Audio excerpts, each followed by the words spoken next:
friends, welcome to Tummy Time Tamil. இன்னைக்கு நான் முருங்காய் கத்திரிக்காய் சாம்பார் செய்ய போறேன். அதுக்கு தேவையான பொருட்கள் என்னென்னன்னு பார்க்கலாம். இன்னைக்கு நான் 100 கிராம் தோரம் பருப்பை எடுத்து கழுவி குக்கர்ல வச்சிருக்கேன். அதில் 1/4 ஸ்பூன் மஞ்சள் தூள், கட்டி பெருங்காயம் நான் சின்னதாக எடுத்துருக்கிறேன். தூள் பெருங்காயம் சேர்க்கனாலும் சேர்த்துக்கலாம். தக்காளி ஒன்று கட் பண்ணி அதில் வேக வச்சுருக்கிறேன். ஏன்னா தக்காளி நல்லா பருப்போட குழஞ்சி வெந்துடும். நெக்ஸ்ட்டு அதை மூடி வச்சு 2-3 விசில் விடுறேன். இப்போது குக்கரில் 2 டீஸ்பூன் நல்லெண்ணெய் விட்டுருக்கேன். நீங்கள் ரீஃபைண்ட் ஆயில் சேர்க்கறனாலும் சேர்த்துக்கலாம். எண்ணெய் காயட்டும். எண்ணெய் காய்ஞ்சதும் அதில் 1 டீஸ்பூன் கடுகு உளுந்த பருப்பு சேர்த்துருக்கேன். நெக்ஸ்ட்டு அதில் 1/4 டீஸ்பூன் ஜீரகம் சேர்த்துருக்கேன். இது ரெண்டும் நல்லா பொரிஞ்சதும் அதில் கருவேப்பிலை ஆட் பண்ணியிருக்கேன்.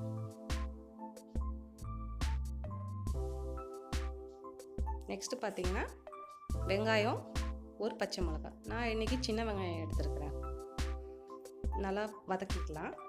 நல்லா வதங்கினதும் அதில் 1/4 டீஸ்பூன் உப்பு, உங்களுக்கு தேவையான அளவு நீங்கள் உப்பு சேர்த்துக்கலாம். நல்லா சேர்த்து வதக்கிக்கலாம்.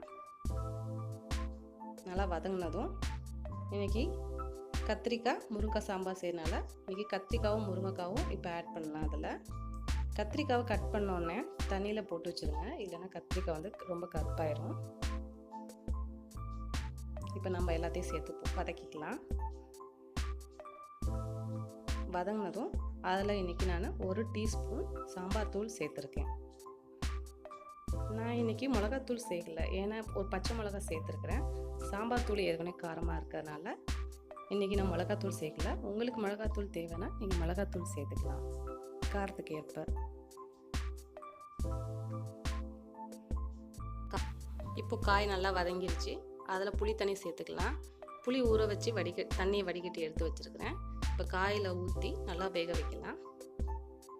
அது நல்லா கொதி வரட்டும்.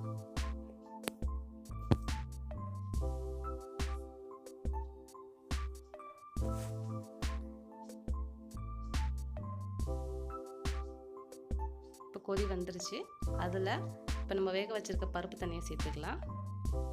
பாருங்கள், தக்காளி நல்லா வதங்கி வெந்திருக்குது. அதுலேயே பருப்புலேயே நல்லா எல்லாத்தையும் சேர்த்து கிளறி விட்டுடலாம். கிளறி விட்டு 2 விசில் நான் இன்றைக்கி விட போகிறேன். குக்கரில் வைக்கிறதுனால நீங்கள் பேனில் வைக்கிறதுனா மூடி போட்டு ஒரு 10 நிமிஷம் குக் பண்ணால் போதும். நல்லா வெந்துடும் சீக்கிரமாக.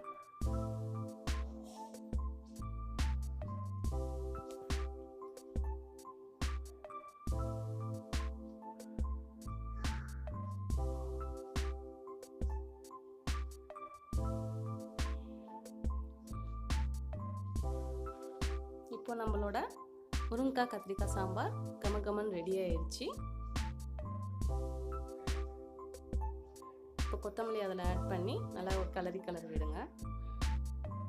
நம்மளோட மணக்க முருங்கைக்காய் கத்திரிக்காய் சாம்பார் ரெடி ஆயிடுச்சு. இன்றைக்கி எங்கள் வீட்டில் முருங்கைக்காய் கத்திரிக்காய் சாம்பாரோட வாழைக்காய் வறுவலும் சேர்த்து செஞ்சுருக்கோம். வாழைக்காய் வறுவல் எப்படி செய்யுறதுக்கான செய்முறையை நான் டிஸ்கிரிப்ஷன் பாக்ஸில் லிங்க் கொடுத்துருக்கேன். அந்த லிங்க்கையும் செக் பண்ணிவிட்டு நீங்கள் ஃபீட்பேக் கொடுங்க.